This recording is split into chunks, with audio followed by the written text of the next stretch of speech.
একটা ডায়েরি, যার পাতায় লেখা ছিল শুধু একটা শর্ত, আর সেই শর্ত না মানলেই কে জানে কি করতে পারে।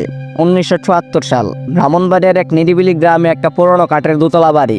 সেই বাড়িতে বাস করতেন এক স্কুল শিক্ষক, মোহাম্মদ রফ সাহেব। চুপচাপ স্বভাব, বই আর খাতা ছাড়া অন্য কোনো কিছুতেই তার আগ্রহ ছিল না। তবে একদিন হঠাৎ উধাও হয়ে গেলেন। কোথাও খোঁজ মিলল না, না আত্মীয় না প্রতিবেশী। ঘরে রয়ে গেল শুধু একটা জিনিস, একটা কালো রঙের ডায়েরি। প্রথম পাতায় লেখা, এই ডায়েরি আমার নয়, কেউ খোলার চেষ্টা করো না, এটা একটা খেলা, খেলতে এলে ফিরতে পারবে না। 45 বছর কেটে যায়। 2019 সাল, এক তরুণ শুভ্র কিনে নেই সেই পুরনো বাড়ি। ঘর পরিষ্কার করতে গিয়ে পাই সেই পুরনো ডায়েরি। পাতাগুলো বিবর্ণ, কৌতূহলে খুলে ফেলে। দ্বিতীয় পাতায় লেখা, আজ রাত 12টার মধ্যে কেউ যদি আমার নাম না নেয় আমি ফিরে আসবো। শুভ্র হেসে ওঠে, কেউ মজা করে লিখে গেছে। রাত 12টা বেজে 3 মিনিট, হঠাৎ ঘরের বাতি নেমে গেল। শুভ্র, কে ওখানে?